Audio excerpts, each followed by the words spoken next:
Hello guys. तो guys आज की इस वाली वीडियो में हम सोलो लेवलिंग के सीज़न 5 के एपिसोड 7 का हिंदी एक्सप्लेन करने जा रहे हैं। और अगर तुम चैनल पर पहली बार न्यू आते हो और तुम्हें वीडियो पसंद आती है तो वीडियो को लाइक, चैनल को सब्सक्राइब एंड इस वाली वीडियो को अपने दोस्तों के साथ शेयर भी कर देना। एंड अगर तुम्हारा कोई भी डाउट हो किसी भी एनिमे को लेकर तो तुम मुझे इंस्टाग्राम पे डीएम कर सकते हो एंड इंस्टाग्राम की लिंक तुम्हें डिस्क्रिप्शन में मिल जाएगी। और वीडियो को स्टार्ट करने से पहले अपने फैक्ट्स भाई को दिल से शाउट आउट। और अगर तुम भी चाहते हो कि मैं तुम्हारा नाम अपनी वीडियो में लूँ तो जब वीडियो अपलोड होती है उसी के तुरंत बाद तुम्हें एक कमेंट करना है। तो अब वीडियो को स्टार्ट करते हैं। तो प्रीवियस वीडियो की एंड में हम लोगों ने देखा था कि जो जिन्वो होता है वो जिनो के फादर का ऑफर का जवाब नहीं देता है। तो अब वीडियो को इससे आगे स्टार्ट करते हैं। नेक्स्ट चैप्टर की स्टार्टिंग में हम लोग जापान का सीन देखते हैं जहाँ पे तबाही मच चुकी है और जो ये भयानक नज़ारा होता है उसे न्यूज़ रिपोर्टर्स आसमान से टेलीकास्ट कर रहे होते हैं एंड बोलते हैं जो ये बीस्ट है उनके रास्ते में जो भी आ रहा है वो उसे तबाह कर रहे हैं और अगर ऐसे ही चलता रहा तो पूरी इंसानियत ही ख़त्म हो जाएगी। लेकिन उन सभी के लिए तो जो रियल प्रॉब्लम है वो मैजिक बीस्ट है जो कि गेट को गार्ड कर रहा है और सभी जायंट से काफ़ी ज़्यादा बड़ा है। और उन्हें ऐसा लग रहा होता है कि जो वो मैजिक बीस्ट है वो शायद किसी का इंतजार कर रहा है। उस बड़े जायंट को देखकर एक कैमरामैन अपने साथी को बोलता है ये मेरा पर्सनल ओपिनियन है लेकिन मेरे को ऐसा लग रहा है कि जो वो जायंट है वो जिंदा नहीं है, लेकिन ये बात श्योर है कि वो सांस ले सकता है। बट जो उसकी मूवमेंट है वो रोबोट की तरह लग रही है जिसे किसी ने प्रोग्राम किया हो। और ये बात सुनने के बाद उस कैमरामैन का साथी बोलता है एक रोबोट, मैं चाहता हूँ कि हम उसे शूट करके ही ख़त्म कर दे क्योंकि जो ये गेट है उससे 30 मैजिक बीस्ट बाहर निकले जिसमें से हम केवल 2 बीस्ट को ही मार पाए। एंड अगर ऐसे ही चलता रहा तो पूरी जापान ख़त्म हो जाएगी। उसके बाद फिर सीन चेंज होता है और हम लोग आजिन गिल को देखते हैं जहाँ पे जिन्वो को बोलता है क्या आप जापान जा रहे हो? आपने क्या न्यूज़ नहीं देखा है क्योंकि ये रेड जेजू आइलैंड के कंपेयर में काफ़ी खतरनाक होने वाली है एंड इतने बड़े मैजिक बीस्ट मैंने अपनी लाइफ में कभी नहीं देखा। तो फिर जिनो को बताता है अगर हमने इस रेड को सक्सेसफुली क्लियर कर दिया तो पूरी दुनिया में आजिन गिल के नाम का दबदबा होगा। तो फिर जिनो बोलता है लेकिन सर मैं भी फिर इस रेड पे आपके साथ जाऊंगा। और ये बात सुनने के बाद फिर जिनो को बोलता है भाई तू क्या बोल रहा है, पागल वागल तो नहीं हो गया, होश में तो है ना? तो फिर जिनो बताता है sir red gate accident, Jeju island raid और डबल डंजन इंसिडेंट इन सभी में एक चीज़ कॉमन है। तो जिनो बोलता है क्या?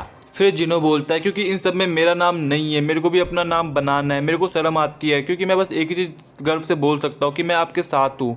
एंड ये बातें सुनने के बाद जिन्वो भी लाइक भाई तेरा दिमाग बच्चों वाला ही है। उसके बाद फिर जिन्वो को बोलता है सर आप कहीं भी जाओ लेकिन मैं आपको फॉलो करूँगा। एंड फिर जिनो को बोलता है तुम्हें याद तो है ना हम कहाँ जा रहे हैं क्योंकि कुछ देर पहले तुम मेरे को उस जगह जाने से मना कर रहे थे। तो जिनो बोलता है सर मेरे को आप पे भरोसा है, जब तक आप मेरे साथ हो तब तक मैं सुरक्षित हूँ। एंड ये सुनने के बाद जिनो का मूवी बंद हो जाता है एंड वो सरप्राइज हो जाता है। एंड जो जिन्वो होता है उसके चेहरे पे थोड़ी सी स्माइल होती है। फिर वो अपनी जगह से खड़ा होता है जाने के लिए और जिनो को बोलता है अभी हम इस वक्त जापान नहीं जा सकते तो तुम घर चले जाओ और तुमने आज अच्छा काम किया।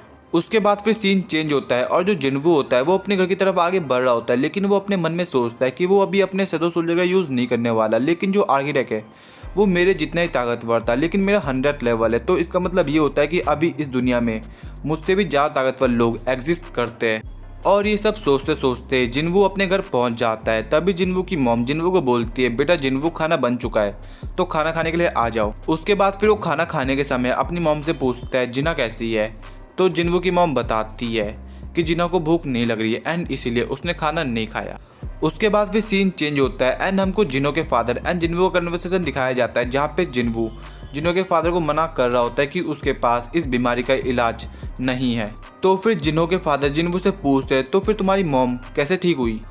फिर जिन्वो जवाब देता है चेयरमैन यो अगर मैं जानता कि मेरी मॉम कैसे ठीक हुई है तो मैं आपको बता देता क्योंकि इसके बदले तो मेरे को काफ़ी सारा पैसा मिल रहा है, बट मैं नहीं जानता हूँ।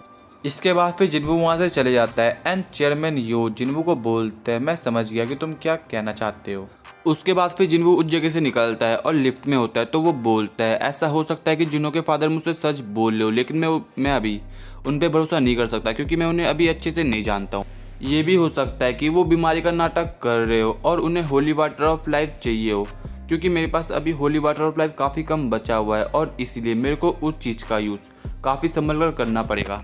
इसके बाद फिर सीन चेंज होता है और हम लोग प्रेजेंट में आते हैं एंड देखते हैं कि जो जिन्वू है वो खाना खा रहा होता है। फिर वो अचानक से बोलता है, मॉम, इस दुनिया में मुझसे भी ज़्यादा पावरफुल लोग एग्जिस्ट करते हैं, लेकिन जब तक मैं अपना लेवल अपग्रेड कर रहा हूँ तब तक मैं किसी को भी हरा सकता हूँ और इसीलिए अभी मेरे को बैटलफील्ड में जाना होगा।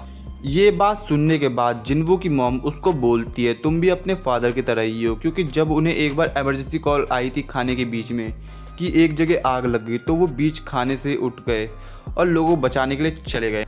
फिर सीन चेंज होता है और जो जिन्वू होता है वो अपनी बहन के पास उसे देखने आया हुआ होता है और उसको बोलता है, जिन्हा क्या तुम सो गई?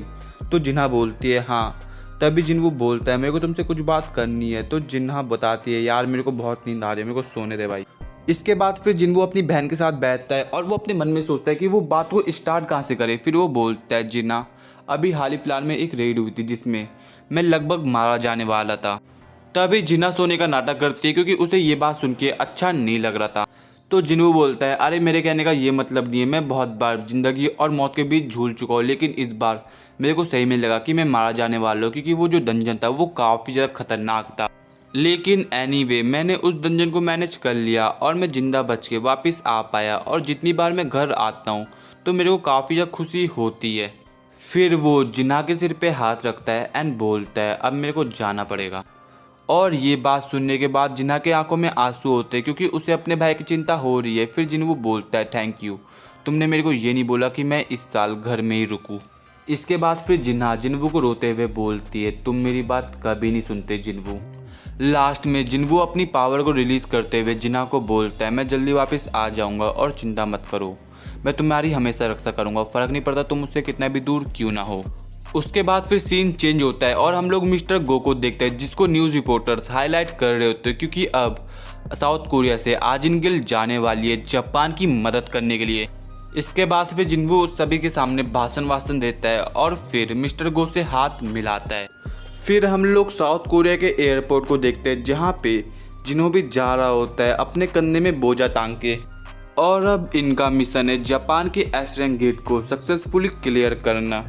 उसके बाद फिर सीन चेंज होता है और हम लोग जापान का सीन देखते हैं जहाँ पे काफ़ी सारे सोल्जर्स घायल हो रखे हैं। फिर एक सोल्जर हॉस्पिटल के केयर टेकर को बोलता है, हमारे ट्रक पे इनफ स्पेस नहीं है कि हम घायल लोगों को ट्रक से ले जा पाए, हम ज़्यादा 3 से 4 लोगों को ही ले जा सकते हैं। तो ये सुनकर वो अंकल बोलते हैं, यहाँ पे तो 10 से भी ज़्यादा घायल पेशेंट पड़े हुए हैं। तो फिर वो सोल्जर चिल्लाते हुए उन अंकल आंटी को बोलता है, उन घायल लोगों की चिंता करना बंद करो, क्योंकि अगर हम भी यहीं पे रहे तो हम सभी मारे जाएंगे। तो फिर वो अंकल बोलते हैं, मेरे को माफ़ करना, लेकिन मैं यहाँ से नहीं जा सकता, मैंने अपनी वाइफ से वादा किया है कि हम लास्ट तक उन सभी घायल लोगों का साथ देंगे। और ये बात सुनने के बाद एक दूसरा सोल्जर बोलता है, ठीक है, तो फिर मैं भी यहाँ से नहीं जाने वाला, क्योंकि इस जगह अभी भी सिविलियंस है। तभी उस जगह एक मैजिक बीस्ट अपीयर होता है जिसको देखकर जो आर्मी फोर्स होती है वो उन बीस्ट पर अपनी गोलियों से फायर करती है। बस इस छोटे मोटे अटैक से उन जायंट्स को कुछ फर्क नहीं पड़ता है। फिर वो जायंट एक सोल्जर पे अटैक करने के लिए आगे बढ़ता है एंड उस सोल्जर को लगता है कि उसका खेल यहीं पे ख़त्म, लेकिन तभी उस बीस्ट पे एक अटैक आता है और जिससे वो बीस्ट काफ़ी दूर जाकर गिरता है। इस चीज़ को देखकर वो सोल्जर भी शॉक, क्योंकि अभी कुछ देर पहले वो मारा जाने वाला था। और ये काम होता है जिमी का, जिसने उस जायंट पे अटैक किया था, जो कि जिन्वू की शैडो आर्मी का ही एक हिस्सा है। इसके बाद उस सोल्जर के बगल में एक इंसान अपीयर होता है जिसको तुम जानते ही हो, और वो उस सोल्जर को बोलता है, ये जगह काफ़ी ज़्यादा खतरनाक है और जल्दी से तुम सभी को दूसरी जगह मूव करना पड़ेगा, और हॉस्पिटल भी अभी पास ही में है। फिर हम लोग अंकल आंटी को देखते हैं जिनके ऊपर काफ़ी सारे पत्थर गिर रहे होते हैं। तभी उस जगह जिन्हों आता है और उन अंकल आंटी को बचा देता है। फिर जिन्हों उन अंकल आंटी को बोलता है, मैं यहाँ पे आप सब लोगों की मदद करने आया हूँ। और फिर हम लोग जिन्वू को देखते हैं जो कि अपनी पावर को रिलीज़ करता है, क्योंकि अब होने वाली है लड़ाई। इसके बाद फिर सीन चेंज होता है और हम लोग जिमी को देखते हैं जो कि अपने पंजों से उन जायंट्स पे हमला करता है, जिससे वो जायंट्स काफ़ी ज़्यादा इंजर्ड हो जाते हैं। इसके बाद फिर हम लोग जिन्वू को देखते हैं जो कि जिमी के ऊपर चढ़ता है और जायंट की तरफ तेजी से भागता है और एक जायंट को स्लाइस करके रख देता है अपने डैगर से। इसके बाद फिर सीन चेंज होता है और हम लोग यूएसए को देखते हैं जहाँ पे एक एसरेंग गेट अपीयर हुआ है और सभी जो हंटर्स होते हैं उनकी एक गैदरिंग हो रखी होती है। फिर एक हंटर दूसरे हंटर को बोलता है जो जिन्वू है वो जापान जा रखा है, और जितना मेरे को सुनने में आया कि जो मिस सिलिनर है वो भी जिन्वू की पावर को अगर अपग्रेड नहीं कर पाई। तो तभी दूसरा हंटर बोलता है मैं जानता हूँ कि जिन्वू मारा जाएगा। वहाँ पे जितने भी हंटर गैदर हो रखे होते हैं वो सभी बात ही कर रहे होते हैं कि जो जिन्वू है जो जापान में एसरेंगेट अपेयर हुआ है उसको हैंडल नहीं कर पाएगा। सभी लोग जिन्वू को हल्के में ले रहे हैं। इवन वो बैट लगा रहे हैं कि जिन्वू 2 दिन में मर जाएगा या जिन्वू 1 दिन में मर जाएगा। और उन्हीं में से एक बंदा बोलता है सभी हंटर्स को मैं तुम्हारी बातों से सहमत नहीं हूँ। और वो बंदा होता है थॉमस आंद्रे, और वो अपने साथियों को बोलता है कि मैं अपनी स्कैवेंजर गिल्ड की बिल्डिंग दांव पे लगाता हूँ कि जो जिन्वू है वो सरवाइव कर जाएगा। इसी बंदे को पता है कि जिन्वू कितना ताकतवर है और सभी तो बस ऐसे ही है। फिर थॉमस अपने साथियों को बोलता है तुम्हें अपना सारा फोकस कल के लिए शिफ्ट करना चाहिए जो हमारे बैकयार्ड पे एसरेंगेट अपेयर हुआ है। और मैं तो ये भी सोच रहा हूँ कि कल कितने लोग तुम में से बच के वापस आ सकते हैं, क्योंकि तुम में से आधे लोग मारे जाने वाले हैं। एंड ये सुनने के बाद बाकी हंटर्स भी लाइक भाई ये तो बोलता रहता है, इसकी बातों को छोड़ो ध्यान। फिर थॉमस गेट की तरफ देखता है और बोलता है कल चीज़ें यहाँ पर भी काफ़ी ज़्यादा एक्साइटेड होने वाली है। उसके बाद फिर सीन चेंज होता है और हम लोग देखते हैं जिन्वू की आंट्स की शैडो को जो कि उन जायंट्स को काफ़ी तड़पा रही होती है। इसके बाद फिर हम लोग देखते हैं एक जायंट को जो कि एक छोटी सी बच्ची को मारने के लिए उसके शायद हाथ आगे बढ़ाता है। एंड जो वो छोटी बच्ची होती है वो डर के मारे भाग रही होती है, लेकिन तभी उस जगह आता है इग्री जो कि उस जायंट का हाथ काट के रख देता है, फिर उस छोटी सी बच्ची को बचा देता है।